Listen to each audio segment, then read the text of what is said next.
All right, good morning, ladies and gentlemen. We'll get underway if you don't mind.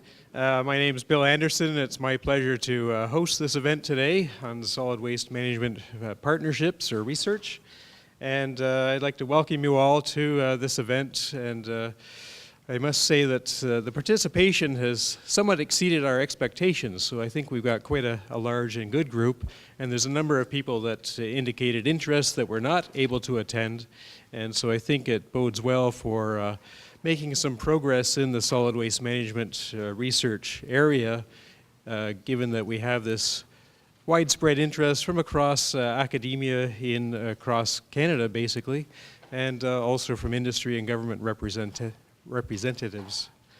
So I'd like to just spend a few minutes with some introductions, and then we'll move on into some more detailed things about the workshop. First of all, I'd like to thank our sponsors, the Natural Sciences and Engineering Research Council of Canada, which provided a partnerships workshop grant, which allowed us to mount this event, and we're very grateful for that. Also, the Canadian Plastics Industry Association, who've provided some financial support and also encouragement to move forward in these sorts of collaborative efforts. Also, I'd like to thank the Waterloo Institute for Sustainable Energy for providing the logistical support that allowed us to mount this event today. Just before I go on, just a few notes about the Waterloo Institute for Sustainable Energy. As the name implies, the intention is to promote research, collaboration, and influence in the area of sustainable energy of all forms.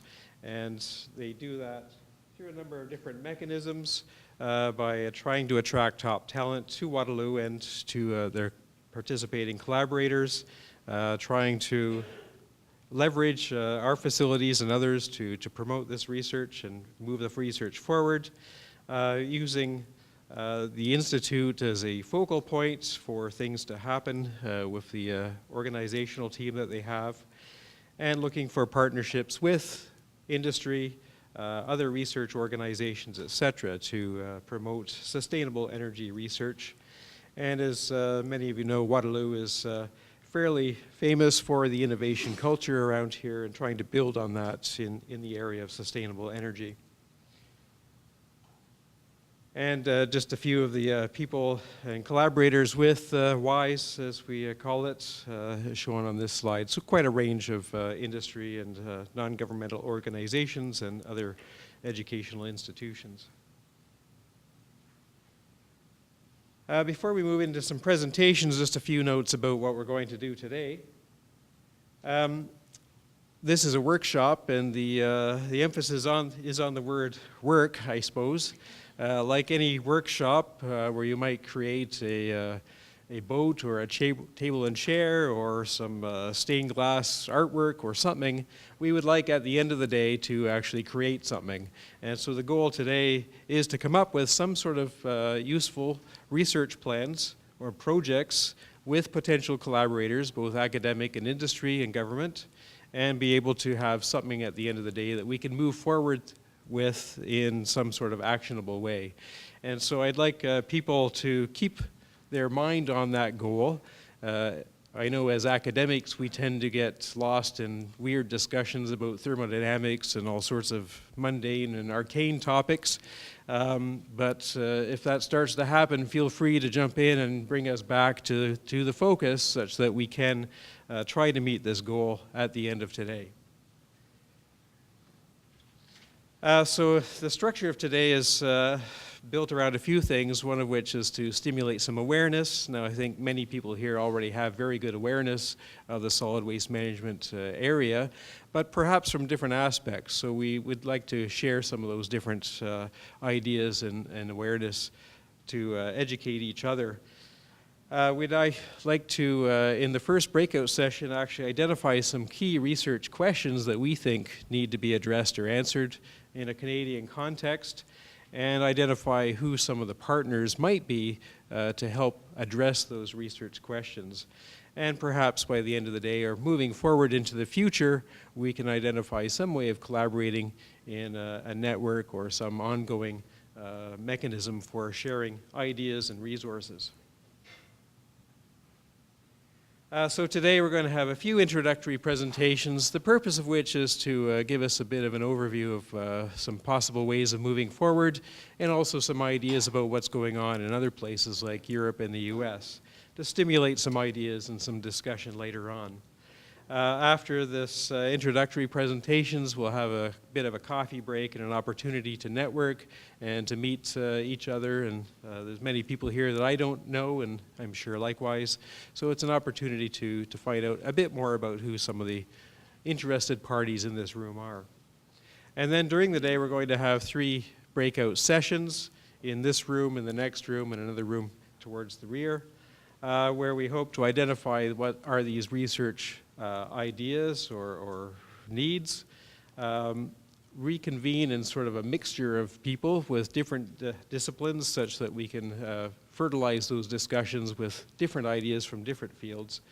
And then at the end of the day, a 3rd session where we'll hopefully break out into groups which are built around project ideas such that we can come up with some ways of moving forward on some specific ideas. So again, at the end of the day, we do have something coming out of our workshop that we can point to. You should, in your registration package, have a copy of this agenda.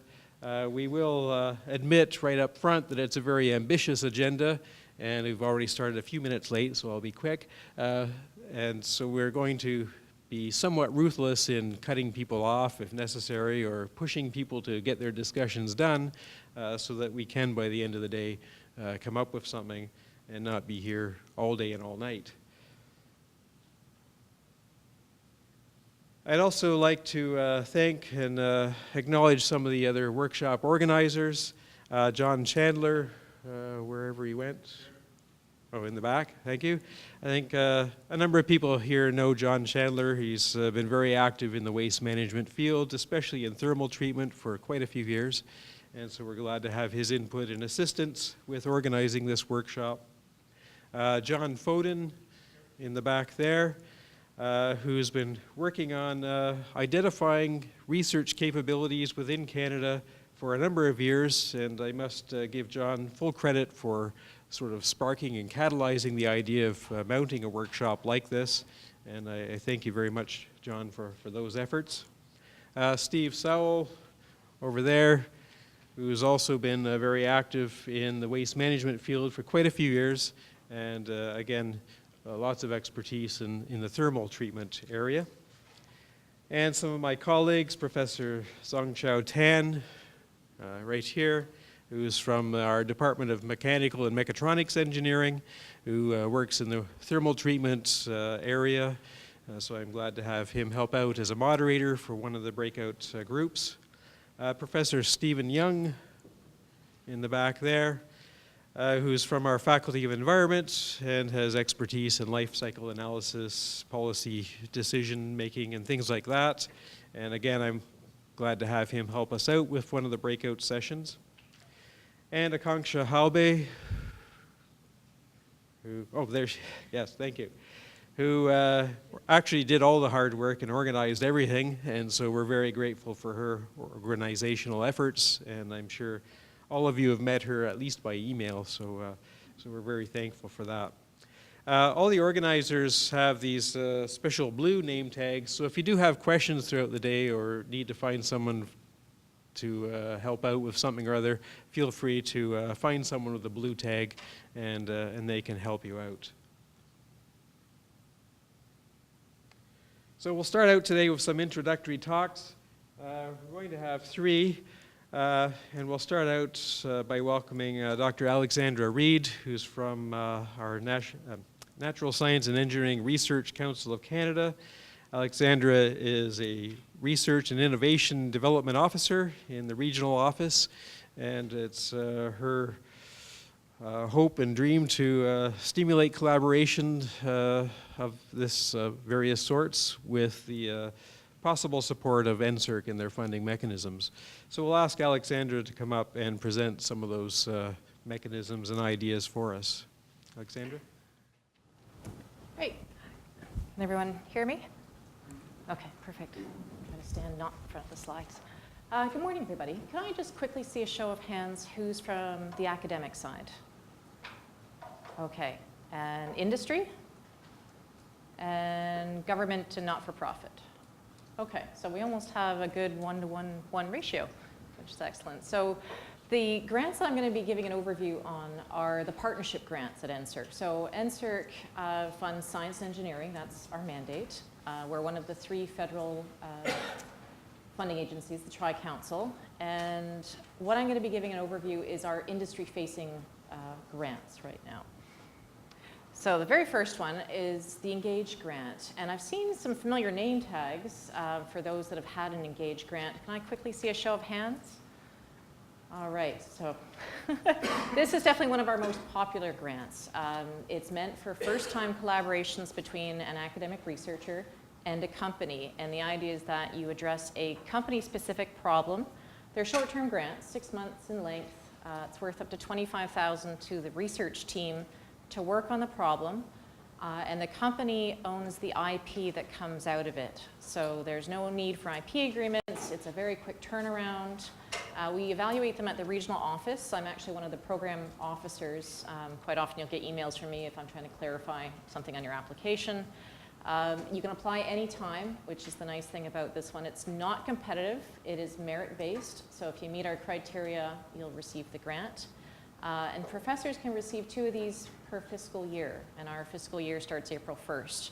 So basically, we have people lined up waiting April 1st to get their 2 Engage grants, and companies we don't have a hard cap on. Companies can have, depending on the size of the company, anywhere from 2 to 4 to 6, depending on how large the company is and what their internal capacity is.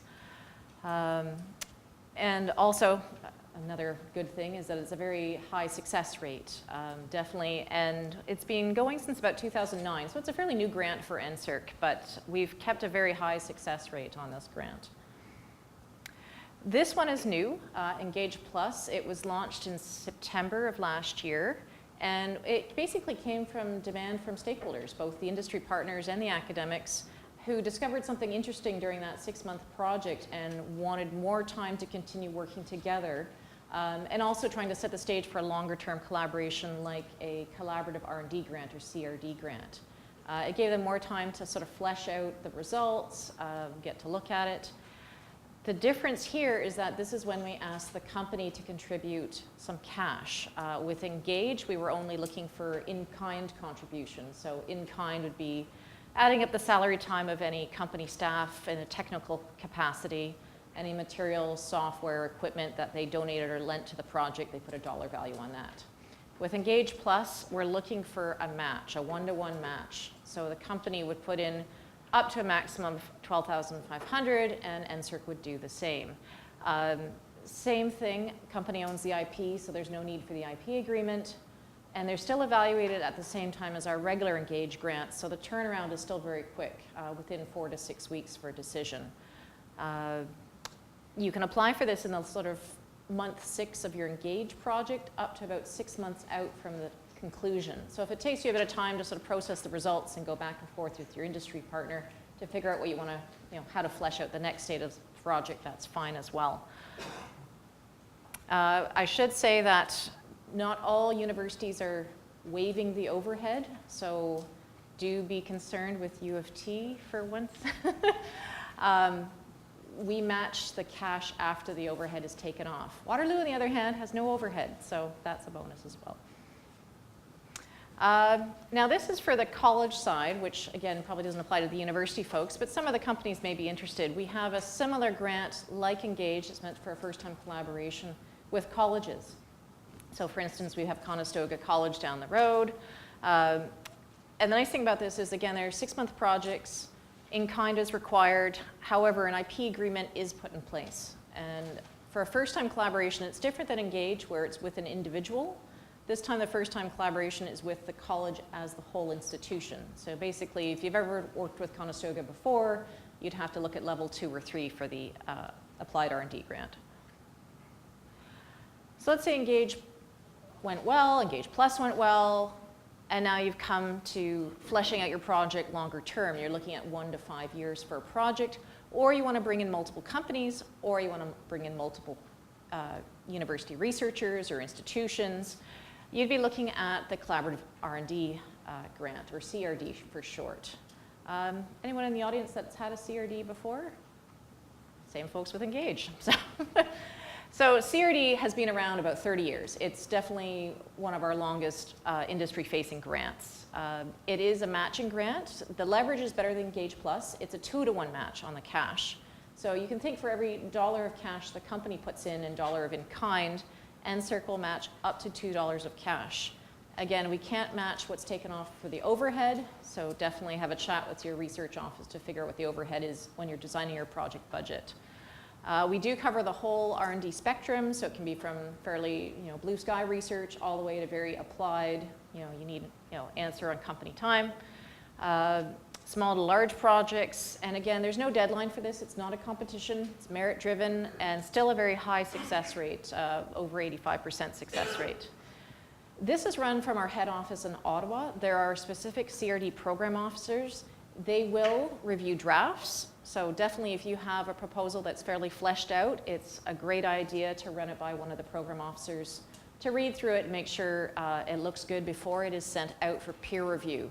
Because unlike Engage and Engage Plus, which is evaluated at the regional office level, CRDs are sent out for peer review. So that does extend the turnaround time. So for a small CRD, you're looking at 2 to 3 months for a decision, depending on how quick your peers review it. And then for longer term or larger cash values, there is also a quarterly committee set up to evaluate the CRD grants. ARD, so this would be the complement to the CRD at the college level. So level 2 and 3, basically the dollar value sets whether you're a 2 or a 3, and 75K is sort of the cap between 2 or 3, or if you've had a previous relationship with that college.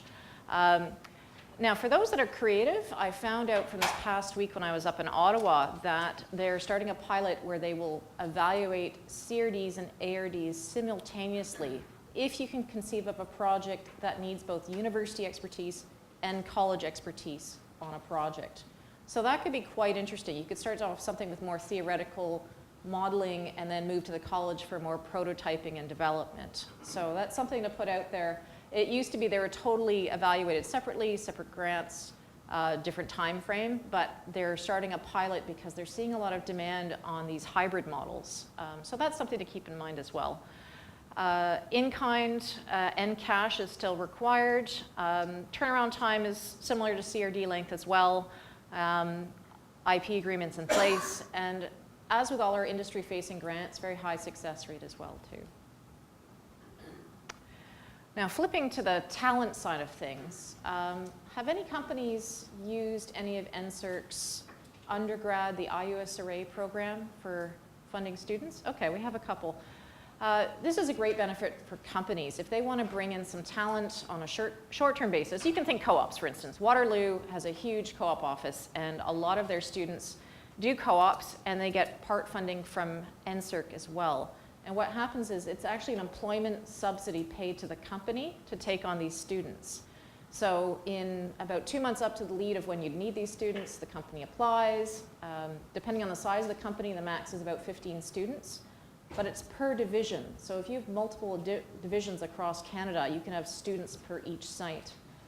For instance, Maple Leaf Foods maxes out our capacity at every division they have, whether it's bread, meat, dairy, you name it, they take their students on.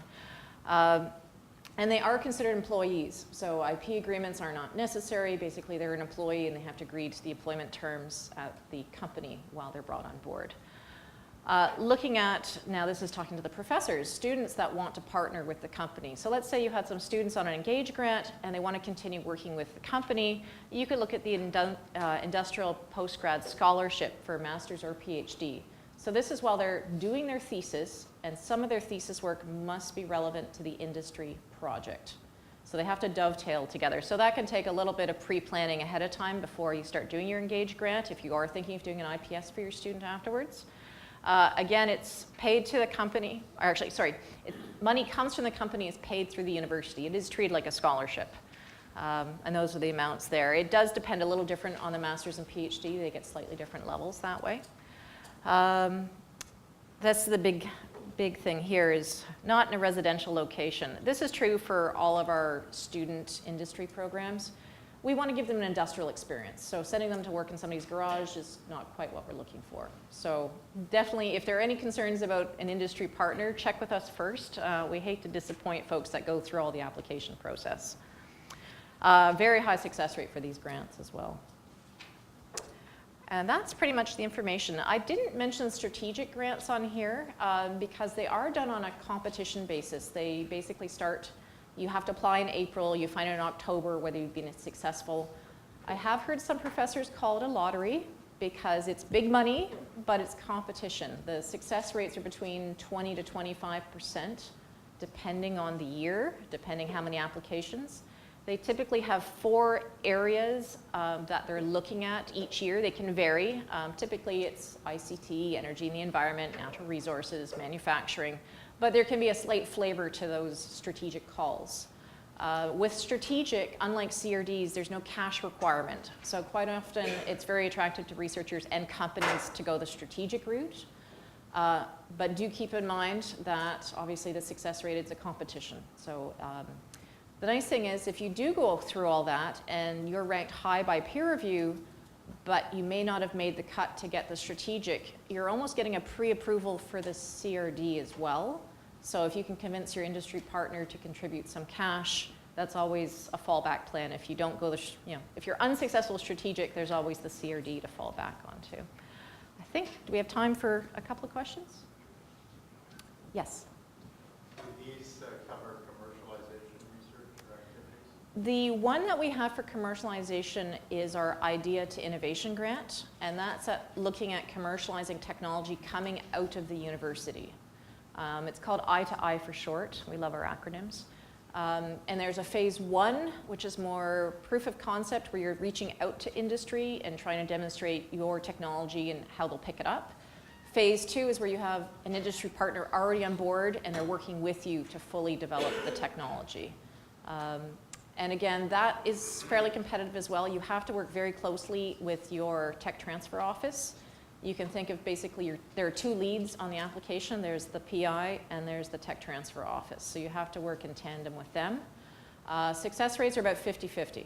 So definitely, the better that you do your homework, like the market readiness assessments, that side of thing, that contributes to the success. You have to demonstrate there's a market for your product. Yes?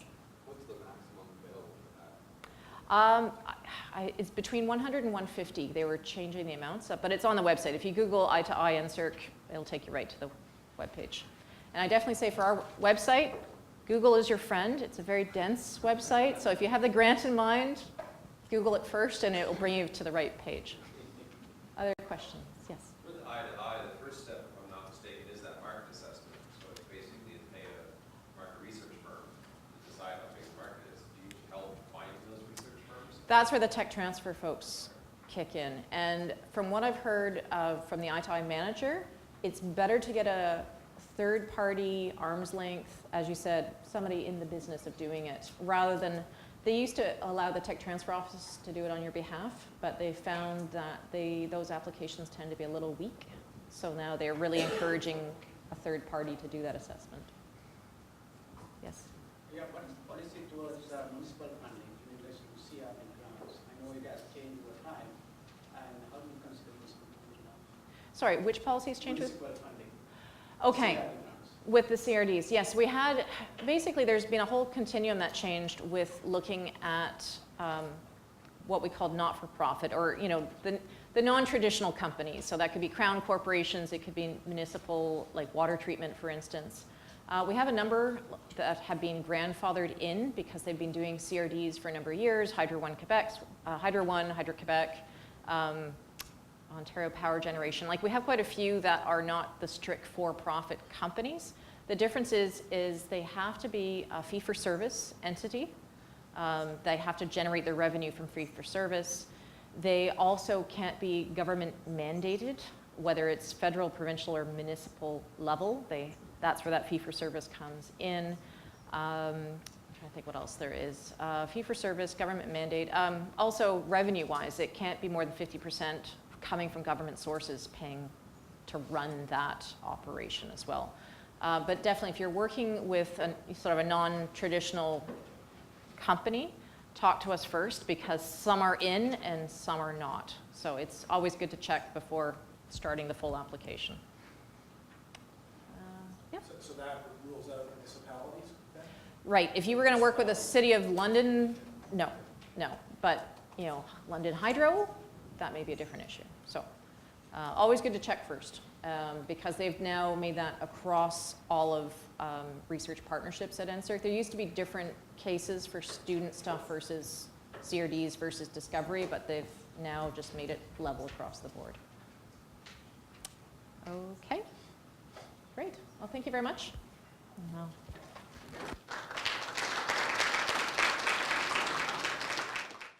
Sure. Thank you very much, Alexandra, for the information.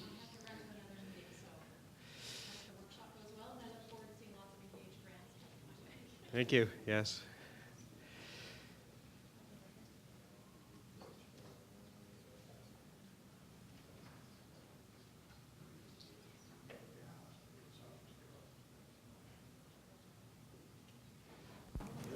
So for our next two speakers, we'll be getting some overviews on what's happening in other places, Europe and the US, and hopefully to stimulate some discussion. And I'll invite Steve Sowell to introduce our first speaker. Good morning. In the interest of time, I'll make this short and sweet, and it's my great pleasure to introduce our next speaker. He's been a friend of mine since 1987, very close friend. He's probably one of the most knowledgeable people you'll find in the waste management area in the world, and we're quite honored to have him here. Dr. Jürgen Velo is the former technical director of the Institute of Technical Chemistry in Germany, which is part of the, used to be Kernforschungszentrum Karlsruhe, but it's the Karlsruhe Institute of Technology. He's been retired for 5-6 years now, almost. 8. He knows so much, his breadth and depth of knowledge in this area is so great. They just don't let him go. He travels over the world still to talk about different things. My great pleasure to introduce Dr. Jürgen Velo.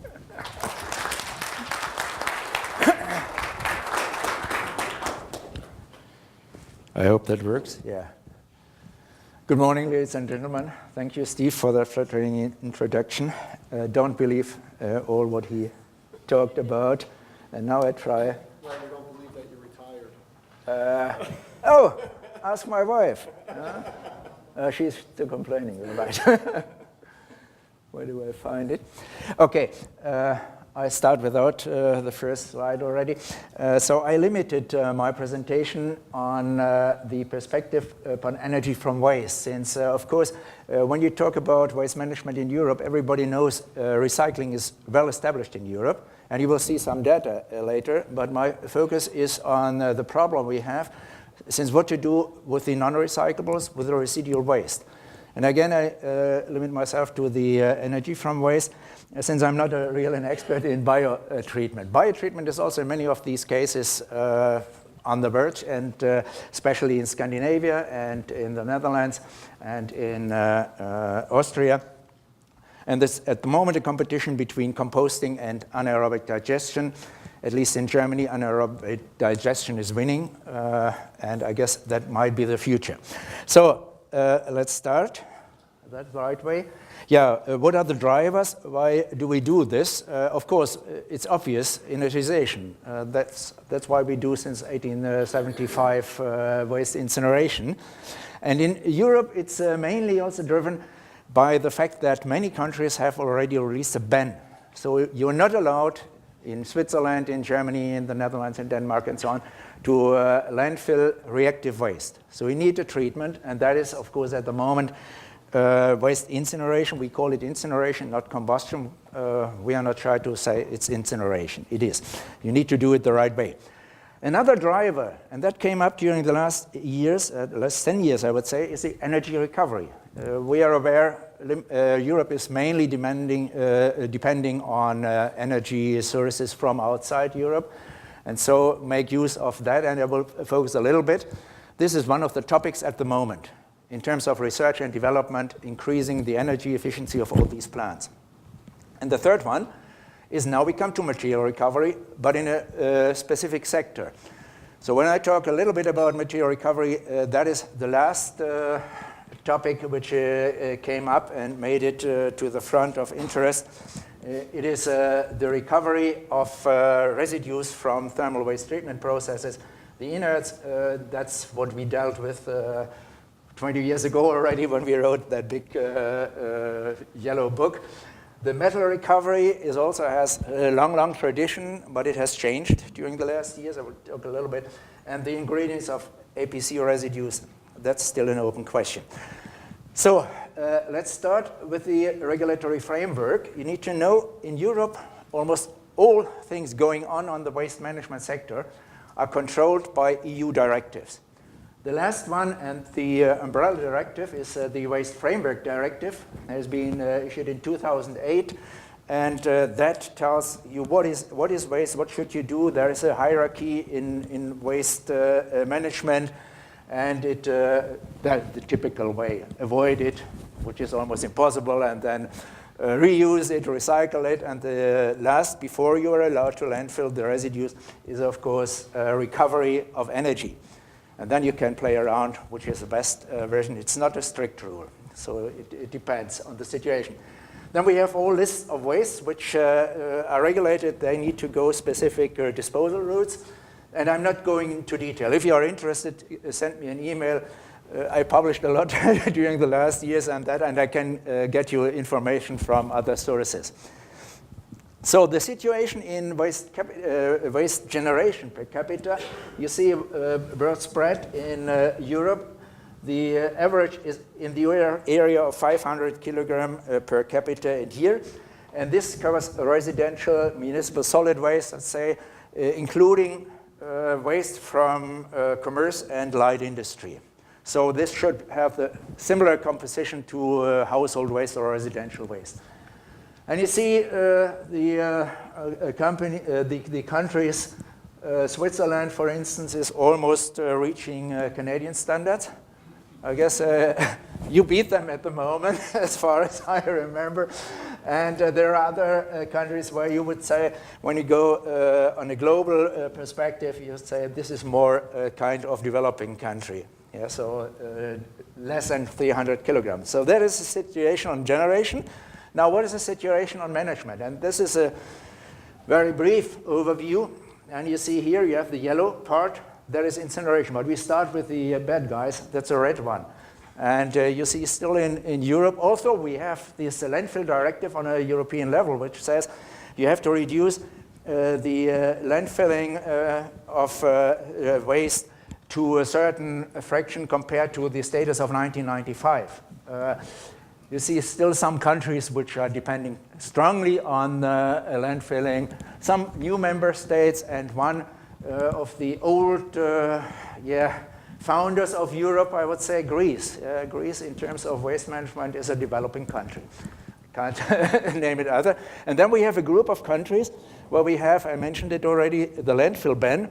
So Switzerland, Germany, Switzerland is not depending on the EU directive, of course, but they have regulation which are almost the same.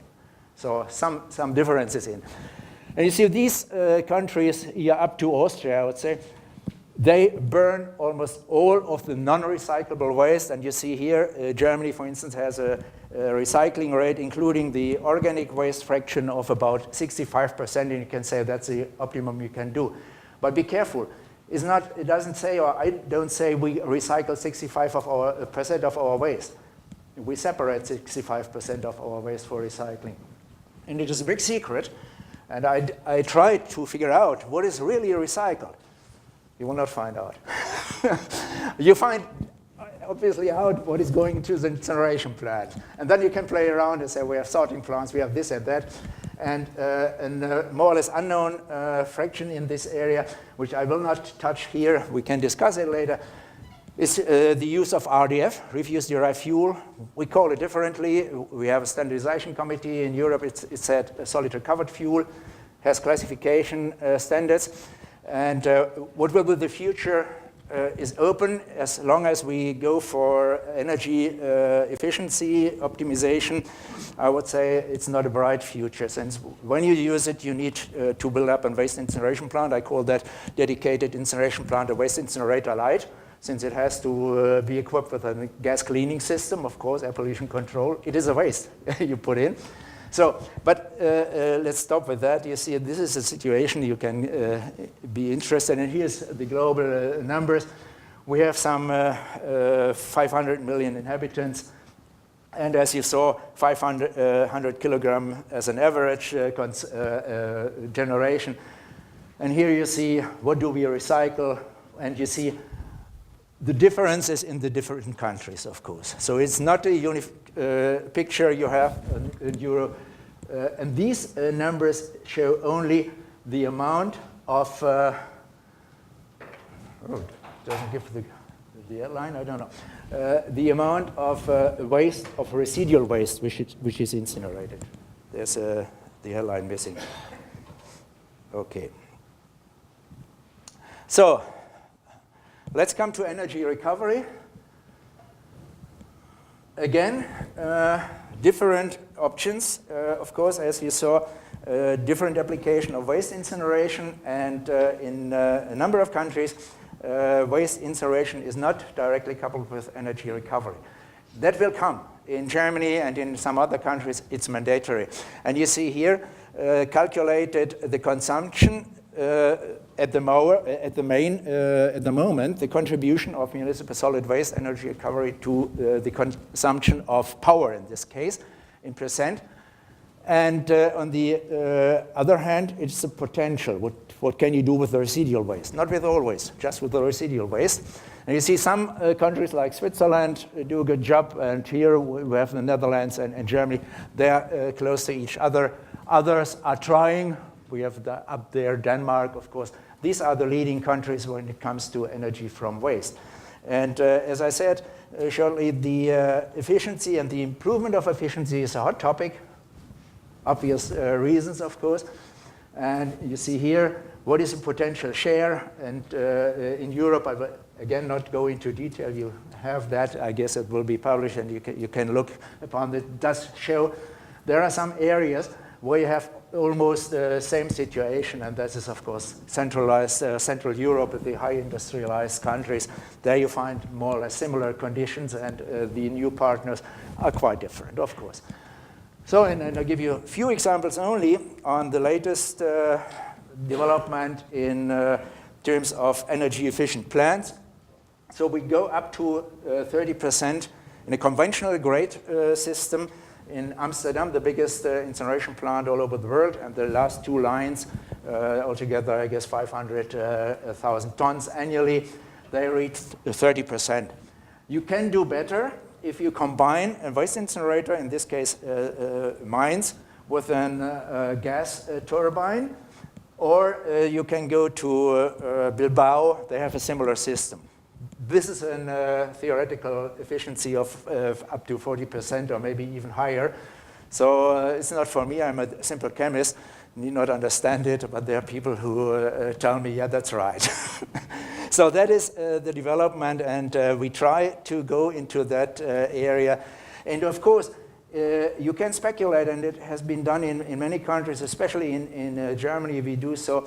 We say it might be good to improve the power efficiency, but altogether, if we talk about energy efficiency, combined heat and power might be the best solution you have, and especially if you have a consumer of steam directly across the fence.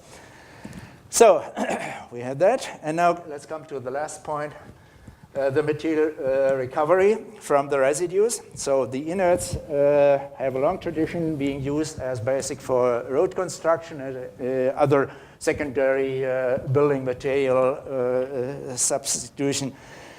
Metal recovery, I'll talk about that, and the APC residues I will not talk about.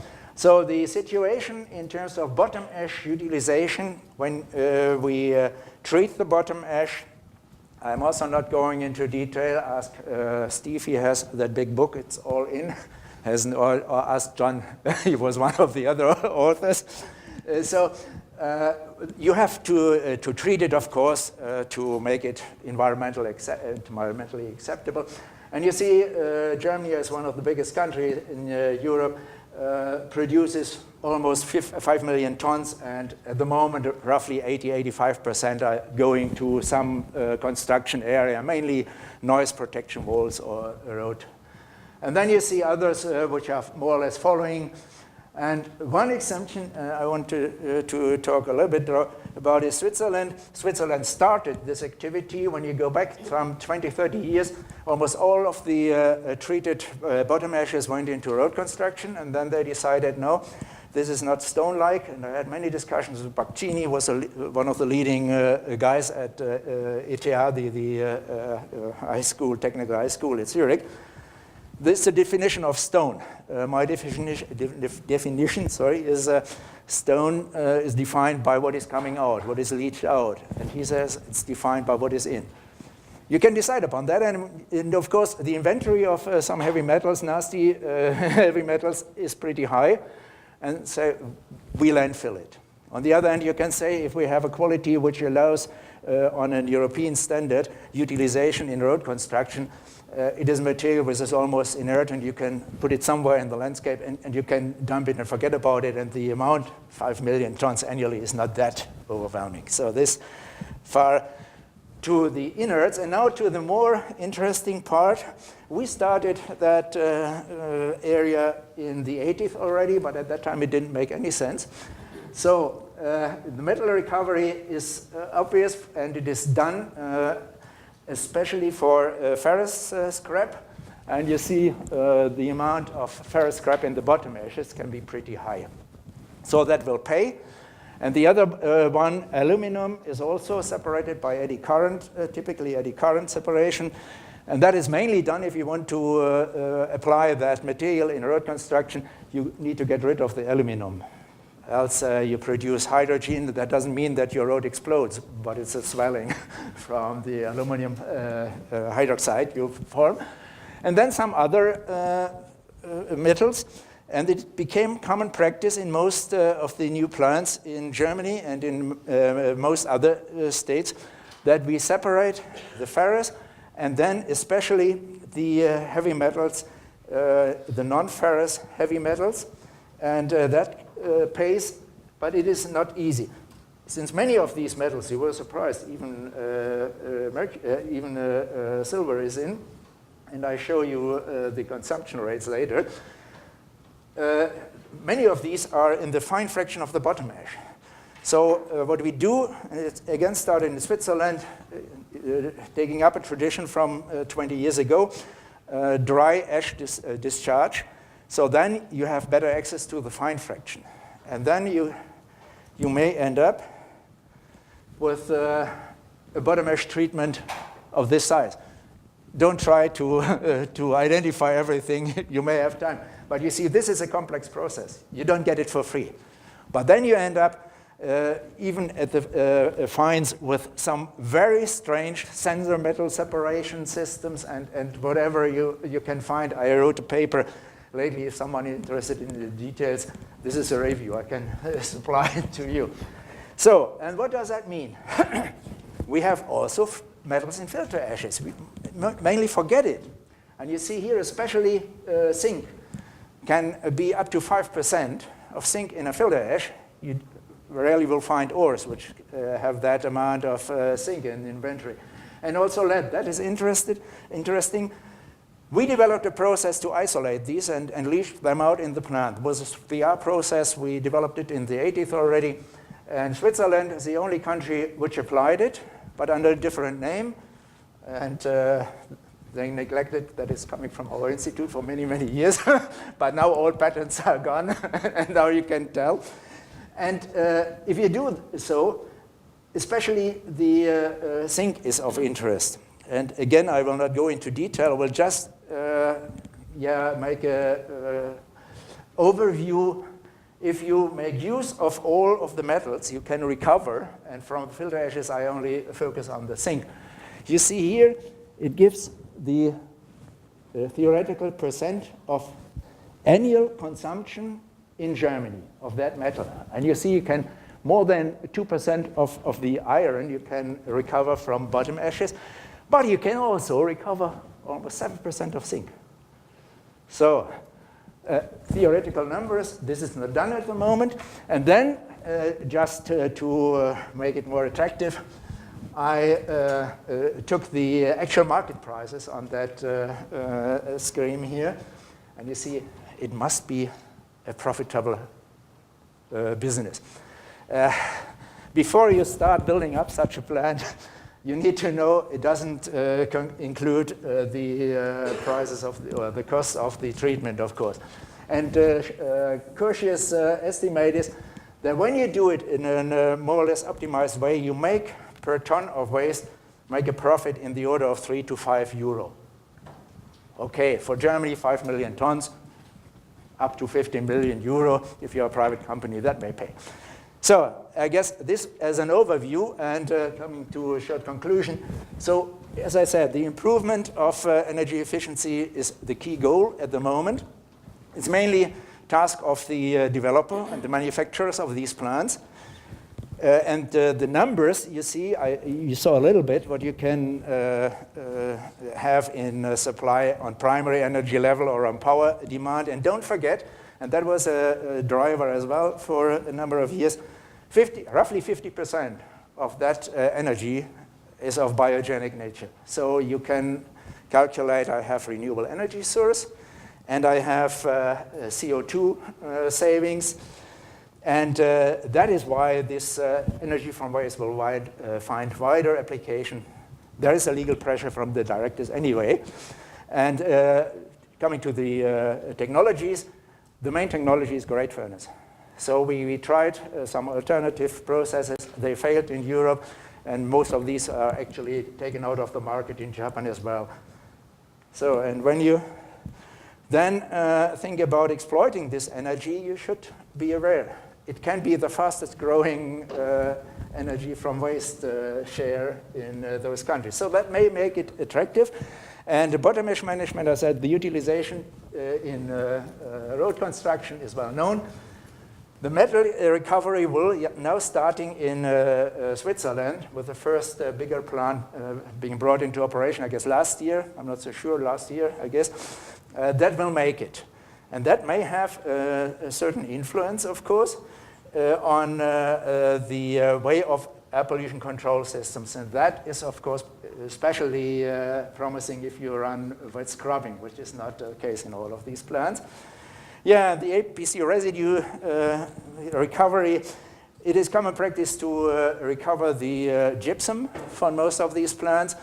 Some plants recover chlorine as a sodium chloride, as HCl.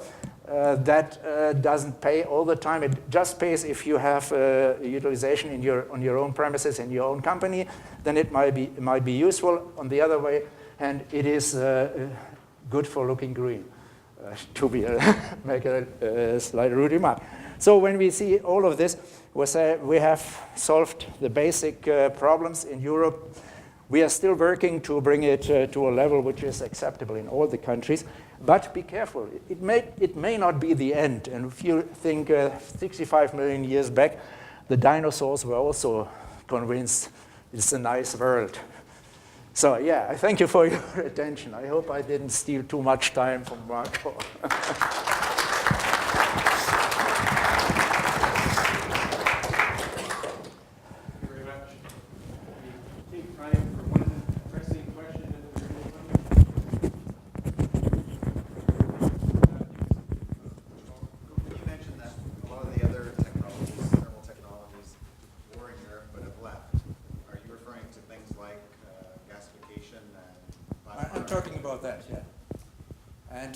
You know the town I'm coming from, or where I work, Karlsruhe, that was the big thermoselect plant, the only one in Europe, and they shut it down after 2 or 3 years of operation. They claimed losses of 450 million euro during that time. And all the other projects depended on the successful operation of Thermoselect. And it will never make it again, at least not during the next 2 decades in Europe. And as far as I became aware, the manufacturer in Japan doesn't market it any longer. The only one gasification system which is making it on the Japanese market at the moment is a shaft furnace called steel, and I guess the Ibarra. And all the others, even if you look up the company web pages, you don't find it anymore. They became aware it is too complex. It pays only if you have small size, which is the case in most cases in most areas in Japan. But if you go to bigger size, also Japan is going back to the great furnaces. And after Fukushima, they became aware it may make sense to recover the energy as well. Thank you. For our next speaker, I'd like to ask John Foden to introduce him.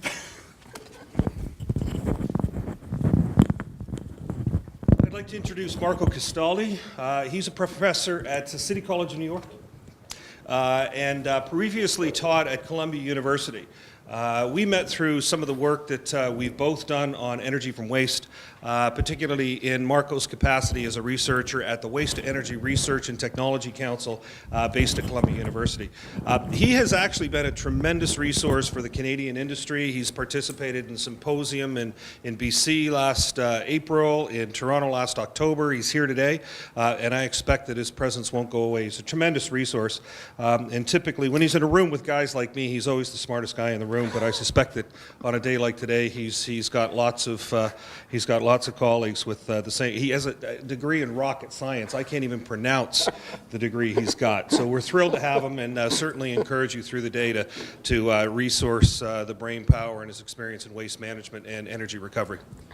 Thanks very much, John. Well, thanks for the introduction, John, but it would have been a lot easier if you just said after Jürgen Velu, now's Marco. Now you have me. I'm sorry. But that's okay. First, I just want to thank the organizers and Professor Anderson for the invitation. I really enjoy participating in these types of events for a number of reasons, but primarily to try to get awareness and some of the goals that are outlined in this workshop more to the forefront.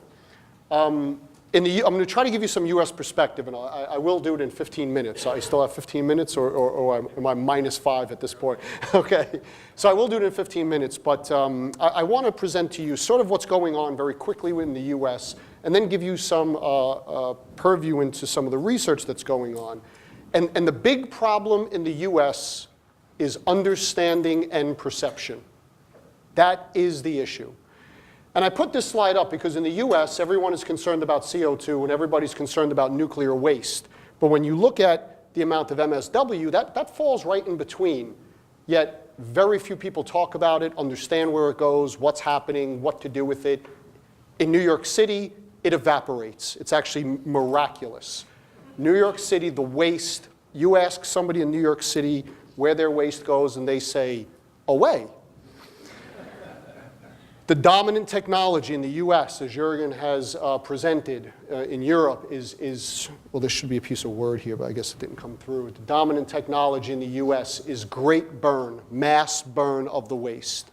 And basically this image is sort of the catch-all for many of the great burn systems, but you take from the collection system or a transfer station into the hopper, a crane really just fluffs up the waste and tries to mix it from the daily collections and transfers into a hopper. It goes down an inclined grate where you have primary air coming underneath, secondary air on top. You have a combustion, incineration, burn system, and then you have energy recovery along the walls. As the hot gases pass through, you basically try to extract as much heat through water, raising steam to go to a turbine and generate electricity, and then you go through the air pollution control system to basically clean the gas.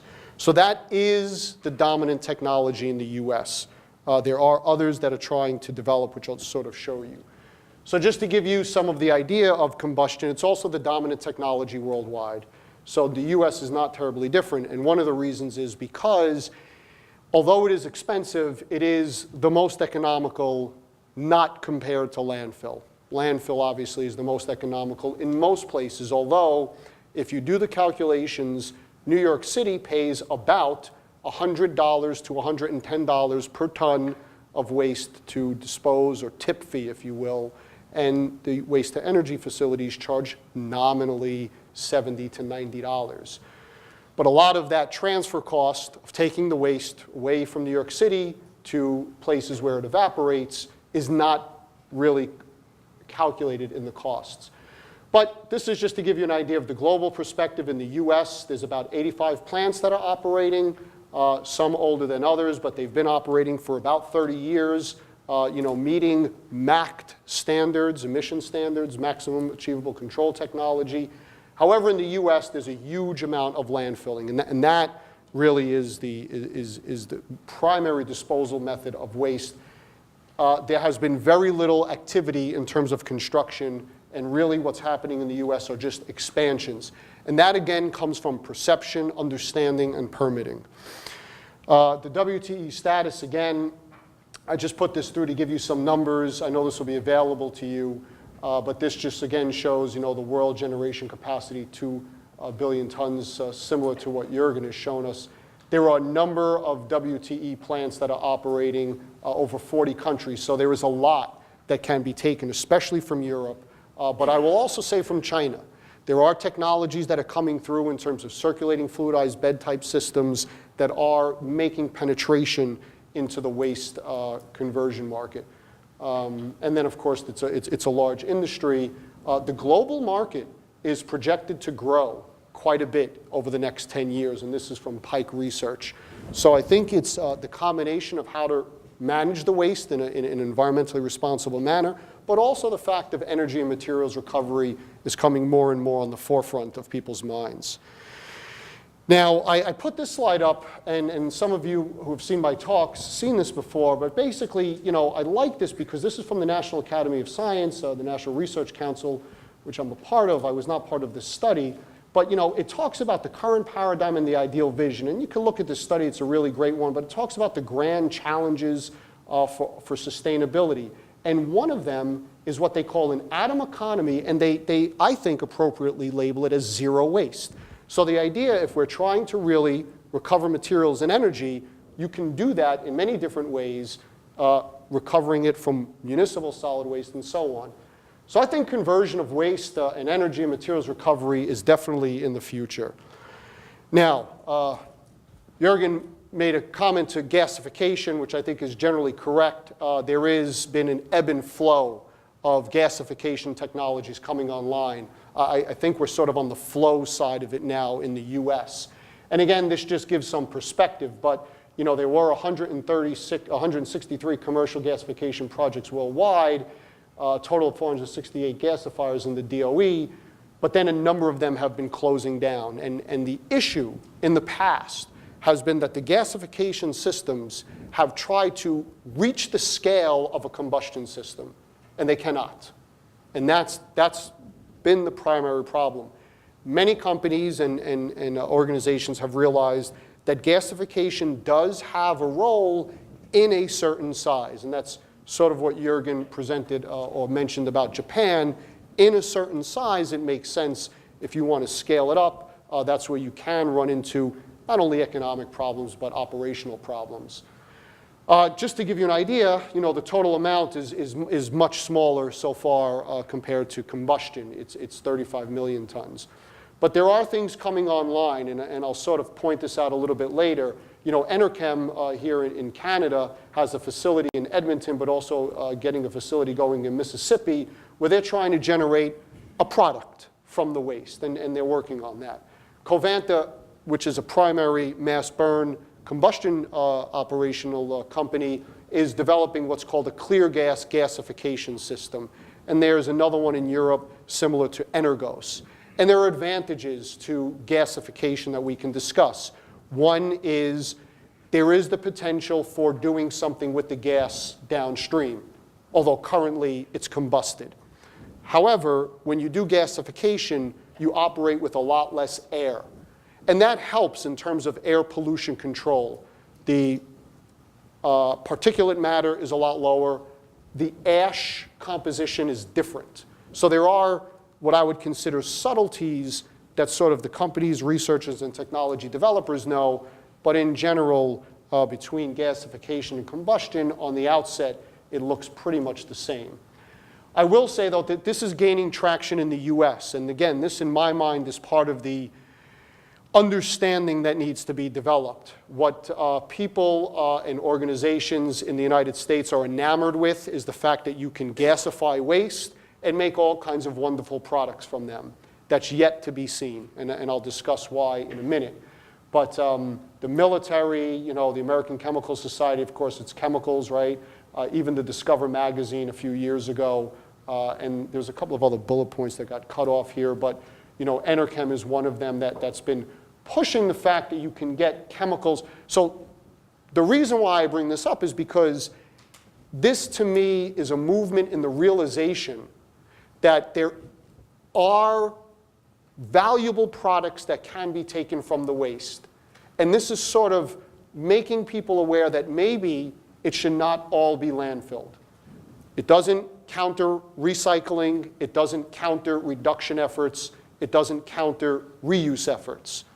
But after those kind of 3 R's, which are the pinnacle of waste management sustainability, what do you do with the residual, as was discussed, is right now the overall is landfill and energy recovery. But the recognition that you could probably get other things is important. That's sort of the overview, and I'll sort of come back to this just a little bit. But the research efforts that are going on in the US obviously surround combustion efforts. And there is a huge achievement and very good performance records in the US in terms of emissions. They normally, for all categories of emissions, are somewhere between 60 and 90% below the MACT standards that are established in the US. The MACT standards are similar, not in all cases, but similar to the standards in Europe. Europe has some of the most stringent emissions standards. And again, the US facilities are much lower than that, on the order of 50% maybe. However, there is still a push to reduce some of those emissions, and one of those emissions that are trying to be reduced is NOx. NOx currently is about 60 to 80%, 20 to 30% below, or 80% of the MACT standard. So there's a recognition that with some understanding of the combustion system, it is possible through flue gas recirculation, air control, and sort of understanding how the waste burns a little bit more, that NOx can be reduced even more. Again, I bring this up because the combustion community is not sitting still.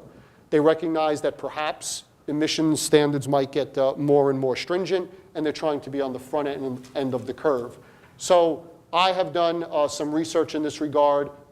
I only show my work, but there are a number of other studies that really couple sophisticated computational fluid dynamics with, you know, hundreds of reaction mechanisms to really understand what's happening in the combustor. And this is a busy slide, but I just tried to show here that from the computational fluid dynamics, what you can discern is sort of where hot spots are, where the combustion is happening very efficiently or very poorly. But out of that, you could extract how the nitrogen in the fuel in the air is going to produce NOx emissions. And then you can devise strategies on how to reduce it. And it's been shown, not only on the European side, but on the US side, that through things like flue gas recirculation, air staging, that the NOx can be reduced without downstream air pollution control. And just for example, you know, the understanding that has been developed is that fuel-bound nitrogen to ammonia or HCN precursors, the NOx formation at the secondary air inlet occurs. The fuel to nitrogen that forms an NO precursor. Once the NO precursor is formed, there's really very little that can be reduced from that. And then, of course, the likely fuel-bound nitrogen to NOx direct conversion is about 50%. So these types of studies not only tell us about the mechanisms that are occurring, but it sort of gives us a lower bound, if you will, on how much can be reduced. The way we see it, and this is consistent with some other studies and measurements that have been done, is that the NOx will probably not be able to be reduced much more than 50% currently the way it is now from just combustion changes. You want to reduce the NOx further, it's going to have to be air pollution control, secondary cleanup.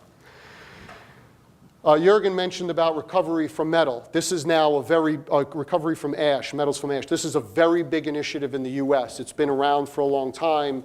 When I started in academia, I worked in industry for 10 years and then went over to academia at Columbia University, as John said.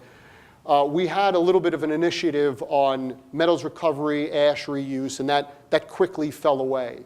Now it's coming back in a big way. And it's very clear, and Jürgen actually pointed this out. This is the Switzerland plant that just shows in one plant over a year how much aluminum, copper, things like neodymium, scandium, and so on, critical materials. So again, the thought of where critical materials will come from for electronics, where precious metals will come from for other types of technologies, people are starting to look at what I would consider unconventional places, or places that they were always known to be in, but maybe not economical or not worth getting because you could get them from the raw mines. But this was a very interesting slide to me because I'm a combustion expert, I'm not a metallurgist, and I couldn't quite understand why people would not go and why facilities would not go after at least the precious metals in the waste or in the ash. And so this is taken from this reference here, but here are grams of gold per ton of ash or per ton of matrix. And in gold ore that you would mine from the rock, there's about 3 grams per ton.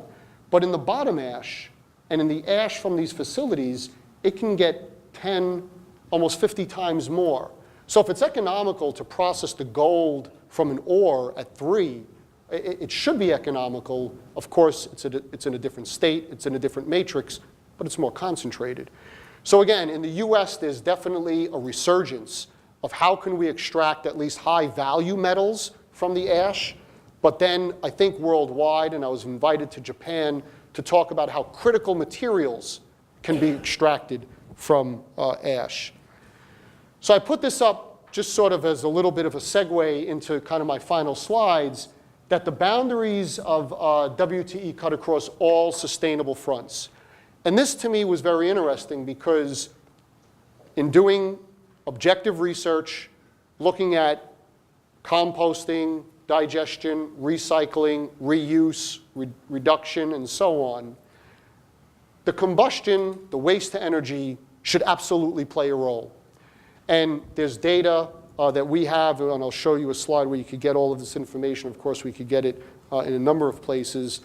But most municipalities that employ a thermal conversion system have higher recycling rates, not just collection, but actual recycle rates. And why is that? Because as a municipality is trying to manage their waste sustainably, they recognize that there are many solutions. It's not just one recycle or reduce or so on. So when I look across this, and we did this with the American Society of Mechanical Engineers to take a hard, objective look and get it peer-reviewed of what are the quantitative measures that waste to energy or combustion of municipal solid waste has on sustainable efforts. And this is in a paper from ASME that you can get. But this sort of summarizes that it goes across energy, health, environment, the global, as Jürgen pointed out, CO2 emissions, resource minimization, but also, the economic sustainability. There are jobs that are developed and so on. And at CCNY, at the City University of New York, we took a survey, and we just asked a number of different questions, but I think this is 2 that are important. Which option do you think produces more greenhouse gases? And basically, most of the participants identified landfilling of trash, which is true. That's been quantitatively shown.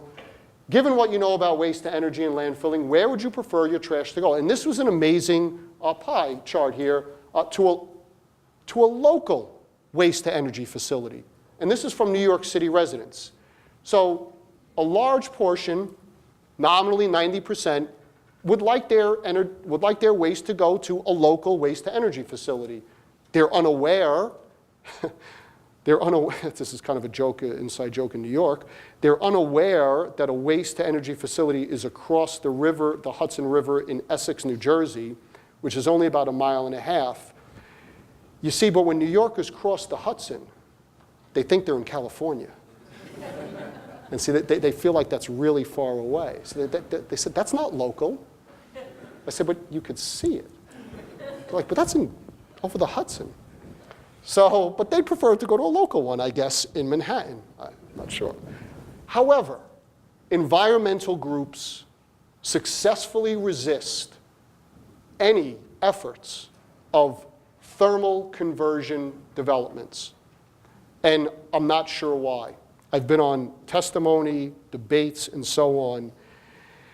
And they do a very successful job of bringing the old information of the incineration plants. And coming from New York City, I remember taking my garbage and throwing it into an open burn pit or open burn portion in the buildings in New York City.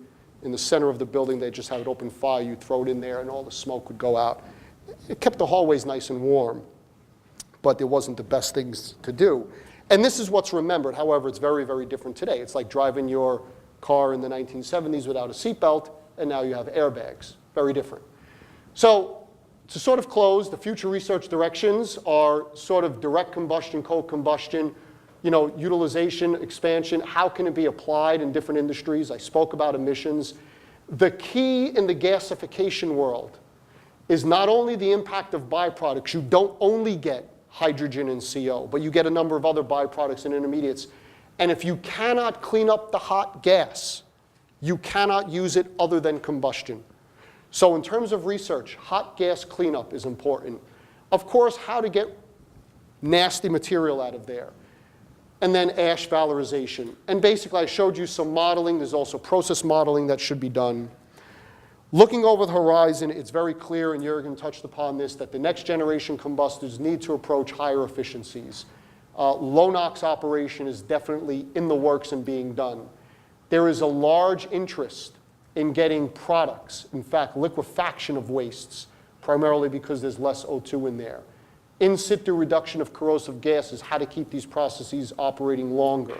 And there are some novel methods going on in terms of injection of chlorine and halogen scavengers. Novel uses of ash. So not only extracting materials, using them for roadbed, but how to maybe adjust the properties and use them for other types of things. And I don't want to forget that most of the waste goes to a landfill. The landfill decomposes the waste and generates a gas. And so there are efforts in the United States. Landfill gas to energy applications are very large. They're doing very well, and they are progressing. And that should not be excluded. It doesn't mean that that should be the only way to go, though. However, in the US, if the perception cannot be fixed, if the perception cannot be shown in an objective way, nothing will be forwarded. All of this information and a lot more you can find at our center, which is the Waste Energy Research Technology Council, that's in a lot of collaboration with John Foden that had mentioned. He's a tremendous supporter of it. It's now at 2 universities. Themelis is still at Columbia University. I'm now at CCNY. And so you could just go to the website. All of this information is free. You could reach out to us. I want to thank, again, the organizers, you for attention, and looking forward to a good day today.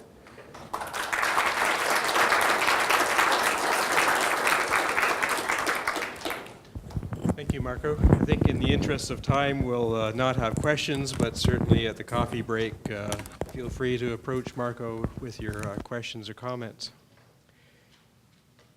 Just before the coffee break,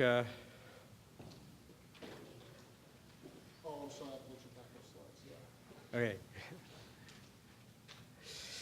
Just before the coffee break, just again, some instructions and overview about the day. So next we're going to take a break until about 11 o'clock for coffee and washroom break and all. For those that are interested, the washrooms are kind of behind this area here, very close. So either through one of these exits or the exit you came in. During the coffee break, as an academic, I like to give assignments, so I'm going to give you an assignment. Your assignment is to pick 3 people you don't know and find out who they are and what they do. This assignment, I'm not going to mark it, so if you don't do well, that's okay. But anyway, that's the idea. At 11 o'clock, we'll start our first breakout session. On the front of your folder, there should be a sticker or label which identifies which group you've been assigned to and which room you should go to. And so have a look at that. The idea in this first breakout session is that we've assigned people to groups that we think more or less cover their area of interest or expertise. My apologies if we've made a mistake, but we've got 3 groups put together. One is which focuses around resource recovery, sort of extracting useful things from waste. And we'll have Professor Tan moderating and leading that group. I'll be moderating another group dealing with the more focused on the energy recovery area. And then Steve Young and John Foden will moderate a group which is dealing with more along the lines of analysis, life cycle analysis, policy development, things like that. And so the intention in that group is to have some discussions and again to identify what are the sort of major research needs or ideas within those broad frameworks. Now, if the topics wander a bit from what the theme is supposed to be, that's okay, but we'd like to, at the end of that session, identify at least 3 major research ideas or topics or needs that both academics and industry see as being applicable. At 12 o'clock, we'll break for lunch. We will gather those needs that you've identified from the groups and put together a quick document to circulate them among all the participants. And then in the second breakout session starting at 1 o'clock, we've got you again assigned to groups as identified on your folder. And in this case, the groups are more or less random. And so what we're trying to do in this session is to mix the groups up, get some cross-fertilization of ideas, look at those ideas and needs that were identified in the first breakout session, maybe refine them, redevelop them, come up with some ideas about how do we move forward with some projects. And then in the general session at 2:30, we'll get some reports back from the moderators about what the discussion has been within those groups. We'll have coffee at 3 o'clock and then move into the last breakout session. At that point, we will hopefully have some projects identified or some general project areas. You can pick which project you'd like to discuss and go to that group. We'll identify some rooms sort of on the fly.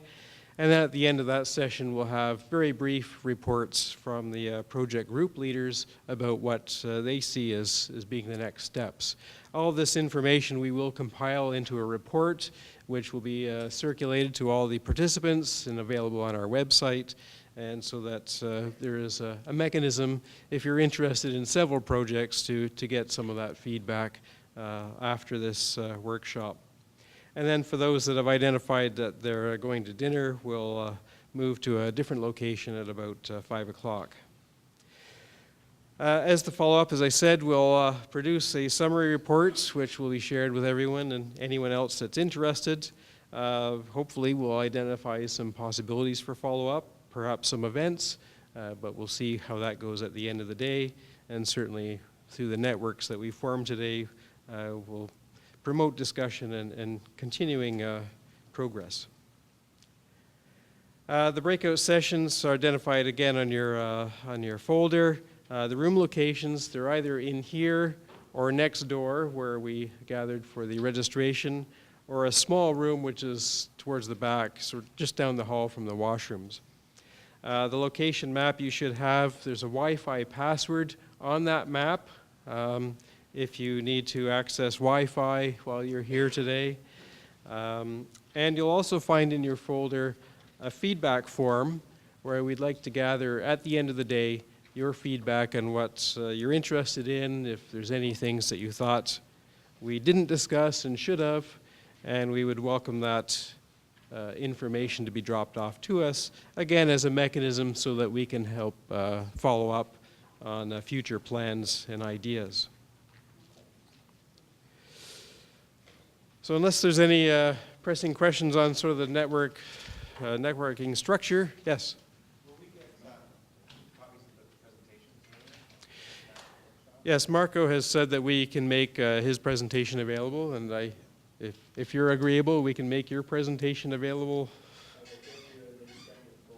Okay, thank you. Sure. Sure, yeah. Yeah, the speakers seem agreeable, so we will make those presentations available either directly or on our website after the event. Any other questions? Yes? I think this room should be okay. There'll be volunteers around all the time, so yeah. Thank you. Okay. If there's no further questions, then I invite you to exit to my left and for coffee and networking discussions.